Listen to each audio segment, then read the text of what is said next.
Good morning, everybody. My name is Inga Cotton, and these are Charter Moms Chats, and we've been gathering resources to help kids keep learning at home this summer while a lot of stuff is closed. And looks like we're gonna keep going for a while because some of us may continue doing distance learning. So this whole series is called Charter a Summer of Learning, and I hope you'll go to our website, sachartermoms.com, and check on all the different activities. But the activity we're featuring today, we have a guest. We have Mary Luehring, also, but really everyone calls her Miss L. So, so we're gonna call her Miss L. So she teaches at the School of Science and Technology, and she is a social studies teacher for 6th, 7th, and 8th grades. She's the social studies department chair, and she is a past teacher of the year for her district. So we're very lucky to have her as a guest. If you click through the link in the description, it'll take you to the blog post for the activity she described. And the idea is that some kids have this moment where they realize, like, wow, I want to be a teacher when I grow up. But even if they don't have that awakening or awareness like Miss L did when she was a kid, there are a lot of great skills that they can learn from pretending to be a teacher and teach a lesson. And she's got advice on how to adapt it for different ages. And what's really cute is in the blog post, there's an embedded video that she did with her niece. It's super cute. You've got to watch it. So welcome, Miss L, to the Charter Moms Chat. And let's talk more about, like, some kids know they want to be a teacher, like they have this moment. And my daughter has said that she wants to be a teacher someday, and she loves math and science, so maybe she'll be like a computer science teacher or a math teacher or something. But what are some of the skills that kids learn from pretending to be a teacher? Well, there is, of course, the possible aha moment for everybody, but there's also the presentation skills. That was actually something I had to work on before becoming a teacher, is standing in front of audiences and being comfortable in front of audiences, because that is a big portion of being a teacher, but that's also a big portion of life. You have to stand in front of people sometimes. So getting those early presentation skills, getting used to standing in front of people and speaking, that's really, really good for the kiddos. There's also the knowledge building aspect of it. You can't speak on something unless you know about it. And for our younger kiddos, that's usually going to be something they were taught by someone else. But for older kiddos, I mean, that goes into research skills and being able to express yourself and what you have learned confidently. There's also the possibility that even if a kid says, you know what, this isn't for me, I don't really want to be a presenter, I don't want to be a teacher, but now they know what it's like to stand in front of people and to have that patience, especially if you're actively teaching something, which develops empathy for people in their life that are trying to teach them something, teachers, parents, all of those people. And then there's also the possibility, depending on the age group that you choose, of recording this, and then you have the editing skills that could possibly go into it, and the social awareness of, like, am I going to post this on social media, and what would I do with that? So a lot of skills, both 21st century, character development, and just basic human development. Yeah, I think as our team, as we were talking about topics, for summer learning, and we were talking about this teaching topic, and one thing we realized is that, like for some kids, because they've been at home and they're not around their friends, that that this kind of social interaction is something that they miss. And so I really like this activity because the idea is that they can be teaching an adult. Like, it's very easy to just kind of go off everyone in their room, or just hooked on a device, and this is something that, like, gets people interacting with each other. Yeah, definitely, for sure. I know my niece had a lot of fun with me. That was, like, the whole reason we ended up getting together, was I practiced with her, but then also we ended up playing Nerf guns and all kinds of stuff around the house because she was already with me. So it was really nice for her to get out and for me to have a visitor. So especially in this time of social distancing, it was really valuable to me. Yeah. So one of the suggestions you make in the post is, like, for some kids, if you say, I want you to make a presentation, they might feel a little anxious about that. But if you instead you present it in a different way, so what's your suggestion about, like, how to present this activity to kids that they might get more excited about it? So a lot of kids, it's no secret, are really into social media. Not all kids, but most kids these days have some kind of social media they like. TikTok, YouTube, whatever. Or even gaming. It's not really social media, but they have friends on their games. They have a Discord. And that is something that I've had to utilize in the classroom is like, okay, well, when you're giving a presentation, think of it instead as like giving a YouTube, like making a YouTube video or something like that. And it's kind of helped in the classroom. So that's why I suggested this for this activity at home. If you were to try it with your kid, to say, hey, like, I know you like TikToks, want to make a TikTok or be a YouTuber for a day or whatever that kid is into, because it's a lot less intimidating. And then it's exciting too. They're like, ooh, are you going to post it? Like, can I actually make this into something? And kids, I think, will feel, well, I know most kids will feel more passionate about that than make a presentation. Make a presentation sounds like a very high school, college type activity, and it can be intimidating even for high schoolers. Yeah. But so even though it seems less intimidating, they're still doing the same skills, right? They're learning how to be persuasive and yes, they're doing the exact same things, but it's from a lens that is more comfortable, because most of these kids have seen YouTubers giving presentations all the time and TikTokers that put themselves out there. So they're like, oh, okay, I can do that. Whereas if it's just like, ooh, make a presentation, that's something that mom and dad do. That's something that, I've seen my aunt do, and like, that's scary, but it's the same thing. It's just the lens that they're looking at it through. Yeah. So in the video with Abby, which is super cute. So your niece is 6 years old, right? Yeah, Aubrey is 6. Okay. And because she's young, like she knows the task really well, right? Which is cleaning the dog's ears. Yes. But she tended to get more focused on the activity and not as much about like narrating or explaining what she was doing. So how did you kind of coach her or kind of adapt, like help elevate her presentation skills?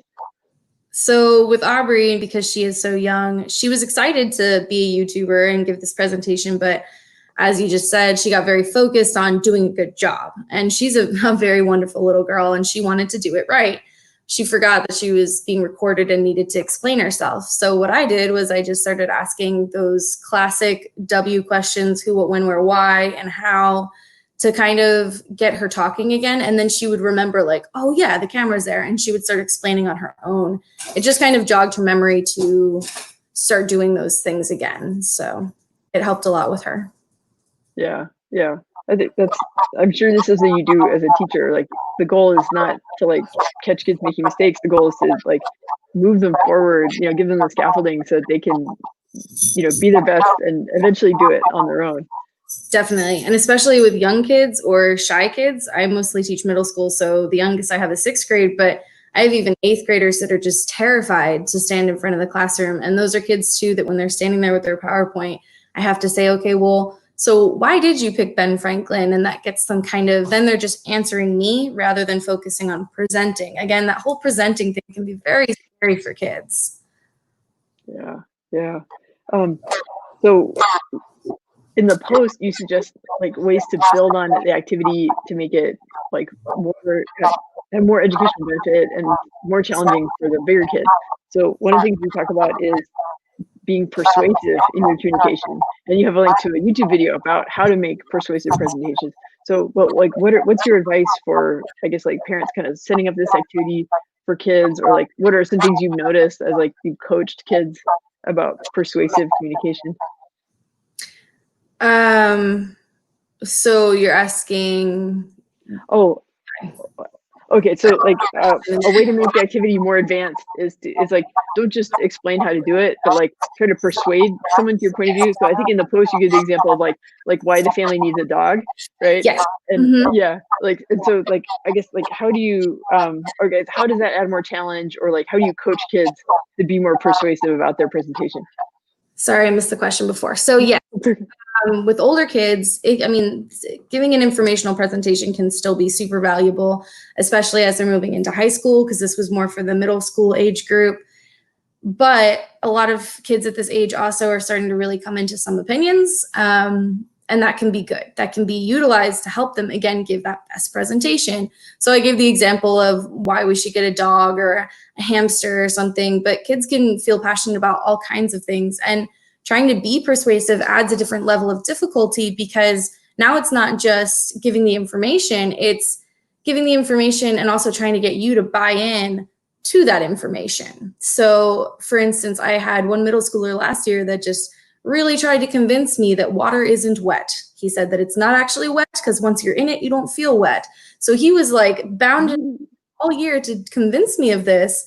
And it was really funny to me, because what a strange thing to like get stuck on. But at the end of the day, I was like, you know what, you got a good point. So kids at this level are really like, most of them are developing that personality and wanting to convince you to see things their way. So I thought that that would be good for the level, more interesting, but also, again, they have to be persuasive enough to get you on board, so that they have to do more research and be more prepared, speak more eloquently, all of those things.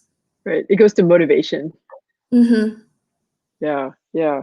I think one thing that relates to being persuasive, and this is more for the bigger kids, but you offer advice on how kids can learn to judge what are credible sources, and that's right. So it's part of being persuasive, but I think that's really important. I mean, we see it even with adults in our big Facebook group, right? We have almost 7,000 members of the Facebook group, and people are sharing news links, and sometimes the moderators have to delete something because they're like, guys, this is not a credible source. Like, we're here to promote truth and understanding, and this isn't helping.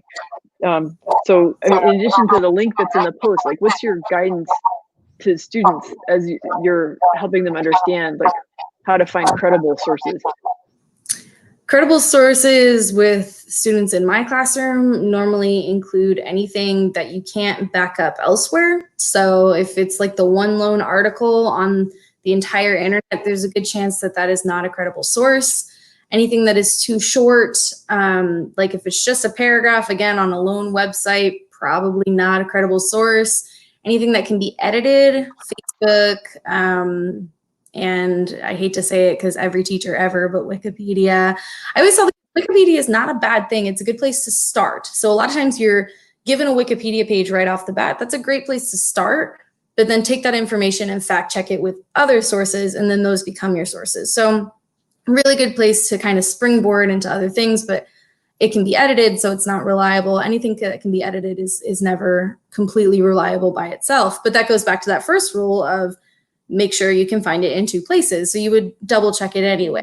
So it really all works out. And that's usually the advice I give to my middle schoolers. Now, when it comes to high schoolers, I would normally say anything that can be all of those things, but also anything that can be traced back to someone scholarly. So is it associated with a university? Is it associated with a textbook or a journal of some sort? That's what I would give high schoolers as my advice. Yeah. Like, has he got through some kind of gatekeeper? Yeah. Like, has this kind of stood the test of time and been scrutinized? Yeah. So one of the great things about the post, you mentioned like tech tools that students can use to make their presentations more polished. Can you give an example of like something like that you've seen kids use well in school, or like things that like families, or even like for young kids, like you say, have some supplies on hand, like have paper, poster board, markers, things like that. So how do you get them to like level up their presentation polish? Yeah, and again, that depends on the age, because I did off camera, I didn't catch it on camera, but I asked Aubrey, who's my 6-year-old niece, if she would want to make a poster like describing how to clean a dog's ears and the things you would need. And she was like, no, I just want to jump into it. And she was too young to really want that. So it does depend a lot on the age and the personality of the child.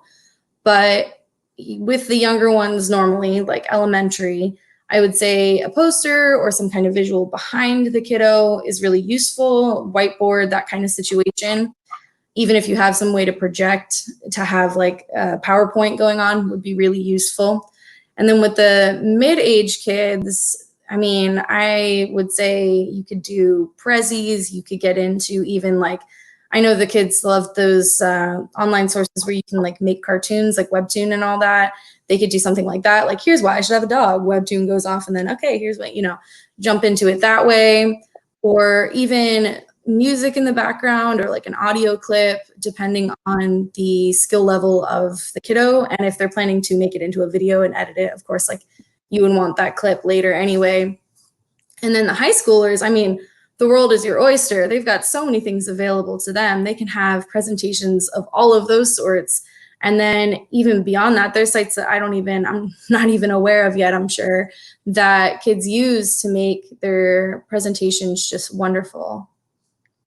Yeah, my kids I have a 10-year-old and a 13-year-old, and they're curious about video editing and YouTube and stuff, but I feel like we're just scratching the surface of these tools. But like you, I have this sense of excitement of like, of like getting to discover and, and try out these different tools and like, kind of see what they come up with. Yeah, that's been one of the, I mean, I hate to say best things about quarantine because it's a global crisis, but I mean, you got to look at the positive. Yeah. One of the positives has been exploring new online tools. Some of them I have liked, some of them I have not liked, but I mean, it's been an adventure, and that's a good time, especially right now, for kids to do the same. Like, hey, do you want to learn how to video edit? Here's an editing tool that we can download for free. Like, let's try a video. So, yeah. One thing you mentioned, like actually you talked with Aubrey about it in the video, is like, now that the video is on YouTube, there's the potential for people to leave negative comments, and you ask her, kind of how she feels about that, and she's able to put it in perspective. She has remarkable maturity for, like you said, you can tell she's a really good kid. She's incredible. How do you recommend parents have those kinds of conversations with kids? Talking about how, taking that step of putting something on social media. Well, at first, of course, just the awareness aspect, put it out there like, hey, do you like what you did? Yes, no. Well, just be aware that other people might not like what you created, right? So then you get like the 50-50, or in my experience, when I talk to kids, like my students and stuff, about other students or not about other students, but about other reactions from other people, I usually get this split. Some kids are like Aubrey, and they'll say like, oh, I don't care. I'm doing what I'm doing. I'm proud of what I made, that confidence. And then the other split is going to say like, ooh, well, maybe we shouldn't post it. Maybe I don't want that. And maybe that would hurt my feelings. Or kids that like say they're confident about it, and then it does end up hurting their feelings. So you end up with these situations where then you have to get into, okay, well, why did you make it in the first place? What are you proud of about it? So that intrinsic motivation, but then also the support of, I mean, if you're having this conversation with a kid, there's a good chance you're a caregiver or someone they trust. So I try to just remind them that, well, this person might not like what you said or what you did, but I do. I love everything about it, and I'm really proud of you. So that they have somebody that's got their back, and you've just had the discussion about how they like what they did. And now they still might not like that comment, but they're more able to deal with it. And I mean, again, that's a skill for life. You're going to have people see you your entire life, and learning how to say like, okay, well, why did I do that? And why am I okay with this? And who is going to support me in the future, I think is really, really valuable to the kiddos, especially in that like upper elementary, middle school range. That's when they're really starting to doubt themselves, and having that confidence to still say, no, I made this and I'm proud of it. That's really, really valuable. I think it's so important what you're saying. I think parents with young children sometimes just think like, well, we're just going to put a wall around it, or like, well, we just, they just won't ever use social media. But, adults use it. And so then the question is, how do we teach our kids to use it well and use it safely and use it thoughtfully, and to have their own resilience, right? To be able to, like, I mean, in life, I'm posting stuff, I'm writing blog posts, I'm writing op-eds in the paper, and it's still a process for me to be learning, to like stay focused on the mission and not get distracted by criticism. Sometimes listen and take it in, and process it, and don't just shut it all out. But don't let it distract me from the mission. So yeah, definitely. It's an ongoing, it's an ongoing life challenge. And but this, how you present it, is a really thoughtful way to get kids starting to think about it. So definitely, and to start having that confidence in themselves, like even beyond social media, because you're right, at some point, especially in today's world, all these kids are going to have to use social media in some capacity. and they do need to be prepared for that. But even if you were to never use social media, somebody eventually is going to critique what you did. That's just human nature, even if it's not ugly way. You know, I get reviews as a teacher, and sometimes I don't like, you know, like being critiqued, but I still have to take it and say like, okay, am I proud of what I did? How can I learn from this? Are they right? What are they saying to me beyond like my hurt feelings, right? So beyond social media, it's just a life skill. And the sooner that a kid can start experiencing that and have someone like standing there with support, the better. Yeah. Well, is there anything else that you wanted to highlight about the teaching a lesson activity, or because I really want to also ask you about what you love about SST. So yeah, so any more thoughts about the teaching activity? I think this is great because you're leaving it up to kids to pick what topics they're passionate about, right? So that also, you know, increases motivation and helps them tap into things that they're passionate about. Definitely. The only other thing I would say is just don't be afraid to try it. Even as a teacher, I was thinking when I tried it with Aubrey, she's only 6, is she even really going to want to do this? And she loved it, and we had a really good time. So don't be afraid to try it. It's something that seems intimidating, even from the adult perspective. So, okay, I'm going to ask my kid to make a presentation, be a YouTuber. It's really not. A lot of times the kid is going to jump right into it. And as you said, they've been home alone for a while, most of these kids. They're ready to do something like that. They didn't get to give their final presentations of the year, which they didn't realize they missed, you know? And I think that just don't be afraid to try it at home. It has so many values beyond being a teacher. I mean, that's obviously one of them. And I hope we get some new wonderful teachers out there because of this, kids thinking about it. But beyond that too, it's such a wonderful thing for kids to experience. Yeah, I agree.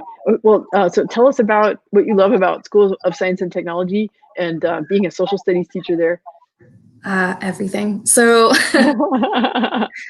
SSC is probably the best school in the world. I mean, everybody's going to say that about their school, right? But I am right. Anyway, no, just kidding. There's a lot of wonderful schools out there, but SST just really has this unique environment where the parents are involved and the administration is involved in like a helpful way. But there's also a sense of trust and respect where as long as my kids are doing what they need to do, I can do what I need to do for them. So if my kids have been unfocused for a week because we're about to have testing, we can take a day and the Civil War battle and then talk about it. If we're learning about the Civil War, I'm not just a Civil War enthusiast, I'm a history teacher. But you know what I mean? It's just having that flexibility in lesson plans is really, really valuable. And that support from administration and other teachers. Can't even tell you how many times when I first started working there, I would just go to some science teacher and be like, help. And they would either help me or send me to the right person, just supportive staff. And then the students, oh my gosh, we have the best students because the kids that have gone there, charter schools are schools of choice. We all know that. And so they are ready and passionate to be there. Most of them are there, of course, School of Science and Technology for sciences. And so there's an added challenge as a history teacher to say like, hey, history is pretty great too. And everything about it is wonderful. It's a wonderful environment.